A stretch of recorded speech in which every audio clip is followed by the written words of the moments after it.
ধরুন আপনি হেঁটে যাচ্ছেন দীর্ঘদিনের বাস করা শহরের চেনা কোনো রাস্তায়। ঠিক সে সময় কেউ অপহরণ করলো আপনাকে। কেন করলো কিংবা কোথায় নিয়ে গেল কিছুই বুঝে উঠবার আগেই আপনাকে বন্দি করা হলো একটি খাঁচায়, যেখানে নিয়ম করে খাবার দেয়া হয়, তদারকি করা হয়, আর প্রতিদিন চেনা অচেনা অনেক প্রাণী আসে আপনাকে দেখতে। কেউ দেখে মজা পায়, আবার কেউ মজা নেয় ইটের টুকরাও ছুঁড়ে মারে আপনার দিকে সস্তা বিনোদনের জন্য। কেমন লাগবে আপনার চিড়িয়াখানা নামক সেই জেলখানায় থাকতে? কিন্তু সেভাবেই তো কাটছে চিড়িয়াখানায় দিনের পর দিন অসংখ্য বন্য প্রাণীর জীবন। ভরসা পেতে নিজেকে হতে হয় পাতের মতো দৃঢ়, ঠিক যেমনটা জেরুসালেম।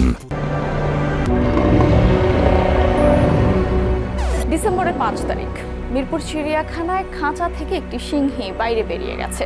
নাম তার ডেইজি। কিন্তু এ নিয়ে সোশ্যাল মিডিয়ায় যেন হাসি তামাশা, মিম, কৌতুকের ছড়াছড়ি। সিংহী ডিউটি চুরি করেছে টাইপ রসিকতা। কতটা নির্লজ্জের মতো অসহায় এক প্রাণীকে নিয়ে হাস্যরসে মেতে উঠেছে সবাই, অথচ এটা আমাদের সামনে এক নির্মম সত্য তুলে ধরতে চাইছে, যেন চোখে আঙুল দিয়ে দেখাতে চাইছে চিড়িয়াখানা নামক প্রতিষ্ঠানের ভেতরের অমানবিকতা। চিড়িয়াখানায় প্রদর্শনের জন্য বন্য প্রাণীগুলোকে বছরের পর বছর একটা ছোট স্যাঁতস্যাঁতে কংক্রিটের ঘরে আটকে রাখা হয়। ওদের জন্য বরাদ্দ থাকে 15 থেকে 20 কেজি মাংস। বাস্তবে প্রাপ্তি বলতে বেশিরভাগ সময়ই 3 থেকে 4 কেজি, তাও আবার কখনো পচা, কখনো নিম্নমানের। বিভিন্ন তদন্তে উঠে এসেছে তা বারবার। এই অন্যায় চলতে থাকে প্রাণীদের ওপর বছরের পর বছর। কিন্তু এর পরও অসহায় প্রাণীগুলো কোনো অপরাধ ছাড়াই জীবনভর জেল খাটে শুধু মানুষের বিনোদনের জন্য। দিনের পর দিন বন্দি অবস্থা থেকে মুক্তি পেতে অনেক প্রাণী পালানোর চেষ্টা করে। আসলে পালাতে না, ওরা মুক্ত হতে চায়। কিন্তু তখন কি হয় ওদের সাথে? হয়তো অনেকেই ভাবছেন আদর করে ধরে ফিরিয়ে নেওয়া হবে, কিন্তু কঠিন সত্য হলো না, কখনোই না। উল্টো বন্য প্রাণী খাঁচা থেকে পালালে তাকে সেফটি প্রোটোকলের নামে পুনরায় আঘাত করা হয়, চেতনানাশক বন্দুকের মাধ্যমে জোর করে ধরা হয়, অনেক সময় না খাইয়েও রাখা হয়। যেহেতু তাদের অধিকার আদায়ে কোনো ক্যামেরা সেখানে ঢোকে না, তাই সত্যিকারের নির্যাতনের চিত্র কখনোই বাইরে আসে না।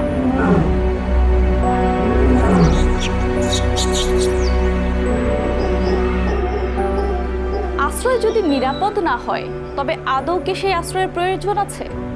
শুধু মাথার উপরে একটা ছাদ কিংবা চারপাশে কংক্রিটের আচ্ছাদন মানেই স্বস্তির জীবন নয়।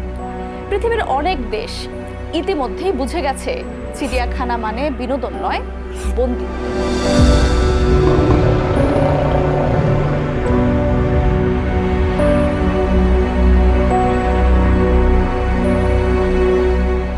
প্রশ্ন হলো, বাংলাদেশ বুঝবে কবে?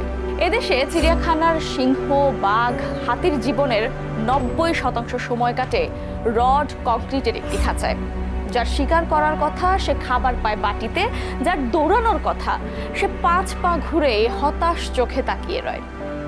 এভাবে কি কেউ বাঁচে? বাঁচা আর টিকে থাকা কি এক? বাংলাদেশেও আইন আছে প্রাণী নির্যাতনের বিরুদ্ধে, কিন্তু সেটা সাধারণত সহিংসতা রোধে। এখানে খাঁচায় বন্দিত্বকে নির্যাতন হিসেবে ধরা হয় না। স্বাধীনতার ক্ষুধা কি ক্ষুধা নয়? ভাবছেন চিড়িয়াখানা না থাকলে আপনার শিশুকে প্রাণী দেখাবেন কি করে?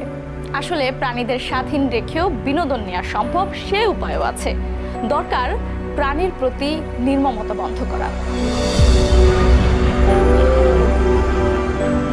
বিশ্বে এখন 3টা বিকল্প চলছে। Wild life sanctuary model.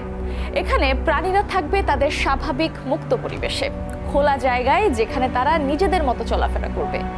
মানুষ নির্দিষ্ট পরিমাণ দূরত্ব বজায় রেখে তাদের দূর থেকে দেখবে। Safari model. এখানে গাড়িতে করে মানুষ যাবে প্রাণীর এলাকায়, প্রাণীরা নিজেদের চেনা প্রাঙ্গণে ঘুরে বেড়াবে, মানুষ গাড়ির ভেতরে বসেই তাদের দেখবে।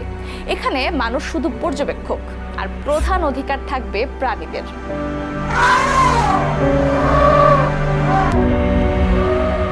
হাইটেক ভার্চুয়াল চিড়িয়াখানা।